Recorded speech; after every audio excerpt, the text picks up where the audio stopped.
le patrimoine est une notion essentielle. Si je suis artiste, c'est parce que j'ai d'abord éprouvé de l'admiration pour les œuvres. Si je suis artiste, c'est pour transmettre des valeurs, transmettre une vision du monde. C'est pour prendre ma place dans une longue chaîne de gens qui veulent essayer de fabriquer du sens, de la beauté, de l'émotion pour les autres. Alors ça me paraît très très important d'aider un patrimoine qui est en péril, parce que le patrimoine, il a sa valeur religieuse, mais c'est aussi forcément une valeur sociale. C'est l'histoire des hommes qu'on défend, et c'est même, je dirais, un principe de vie et de transmission de la vie. Pèlerin, c'est un journal qui est important à mes yeux, pas seulement à cause de son titre, Pèlerin, parce que c'est en marchant que je trouve mes idées, et c'est même en marchant un jour que j'ai trouvé la foi.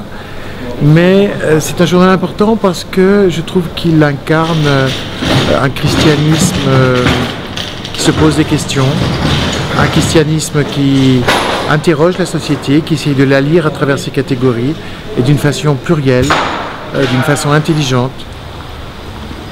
Il faut savoir que les temps sont durs pour la presse.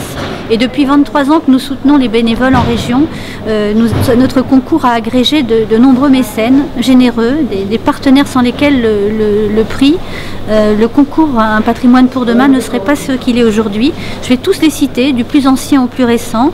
Nous avons commencé avec Notre-Dame de la Source, puis c'est le Jour du Seigneur qui nous a rejoints, la Fondation du patrimoine, et puis les deux petits derniers, la sauvegarde de l'art français et le site KissKissBankBank. C'est une belle édition, un grand cru, avec 15 lauréats, partout en France, toutes générations confondues. Eric a eu un coup de cœur, et d'ailleurs il va le présenter.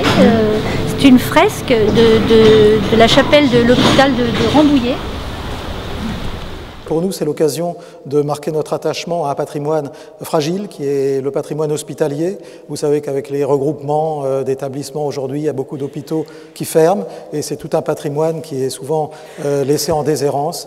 Madame Comas, pouvez-vous nous dire en quelques mots à quoi va vous servir la dotation du pèlerin? Nous sommes bien sûr très contents de ce prix, parce que vous pensez bien que pour un site qui n'est ni classé ni inscrit, il nous a été très difficile de réunir la somme, malgré, comme vous le dites, la monopolisation donc des Rambolitains.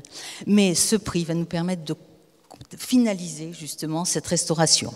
La jeune restauratrice est dans la salle, Nelly Cochet, qui a fait un travail remarquable. La fille de l'auteur est là, qui a servi de modèle pour l'ange qui a été sur l'invitation, et nous espérons mener complètement à bien et que l'an prochain cette chapelle soit définitivement terminée et sauvée des périls de l'âge. Merci beaucoup. C'est nous qui vous remercions d'être avec nous ce soir. Eric, quelques mots au moment de remettre ce prix. Vous avez eu un vrai coup de cœur pour cette fresque. Bah d'abord, je suis sensible au fait de vouloir sauver justement l'art hospitalier, l'art religieux hospitalier. Et puis je trouve que cette chapelle, visiblement, des gens aussi, ils viennent avec beaucoup de douleur, forcément. Je connais même des gens qui ne sont allés dans une chapelle ou dans une église que lors d'hospitalisation, parce que tout d'un coup, ils réalisent qu'ils sont mortels. Et cette chapelle, je trouve, elle-même propose un apaisement et une élévation. Merci beaucoup.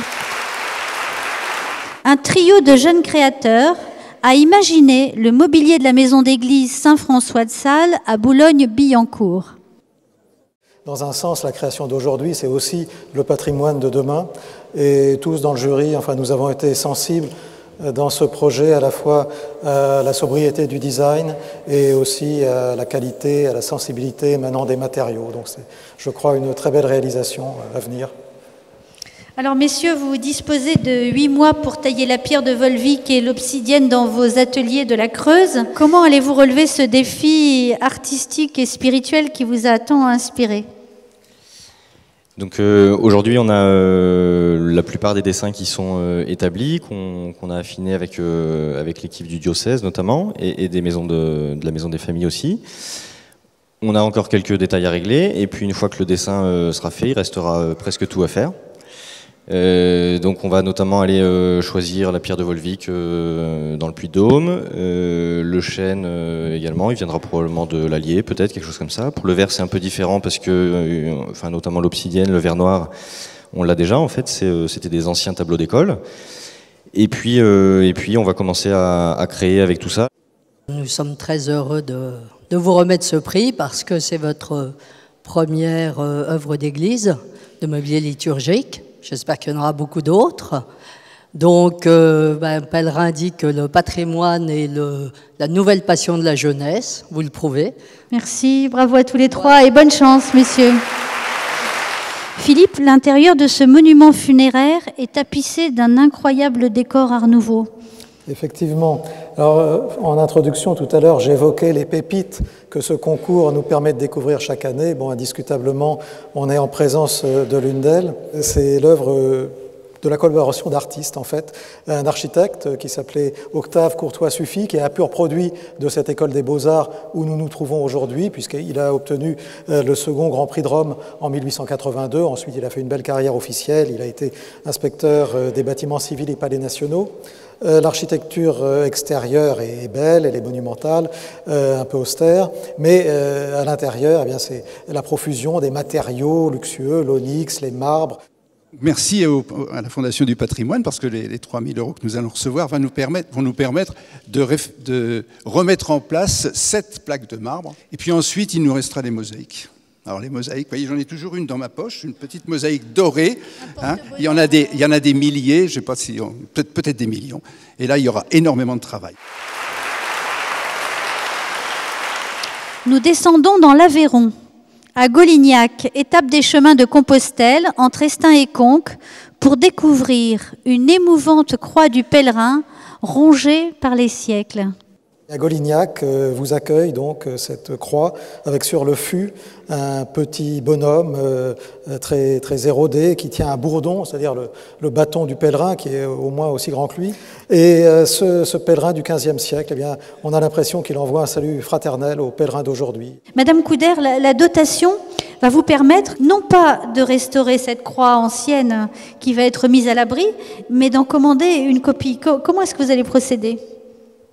Nous avons confié la réalisation de cette sculpture à un sculpteur aveyronnais, on est un peu chauvin, hein. Donc d'après des croquis des bâtiments de France, de l'architecte des bâtiments de France, ils sont splendides, des photos que les anciens du village nous ont prêtées.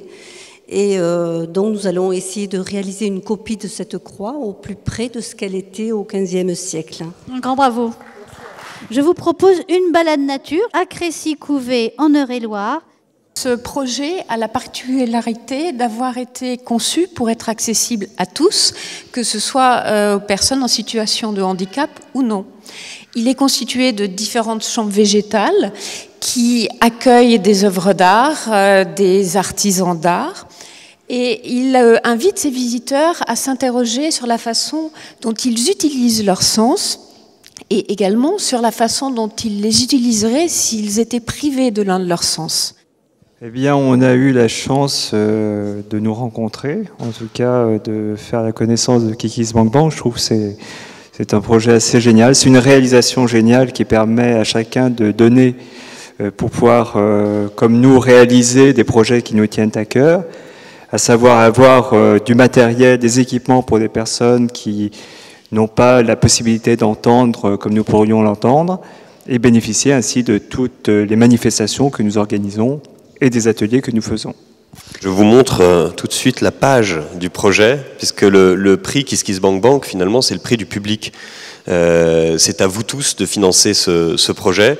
Ça tombe bien parce que je crois qu'on est 200 réunis ce soir. Voilà. Donc 200 à 10 € chacun, on arrive vite à 2000 € et on peut encore aller beaucoup plus haut.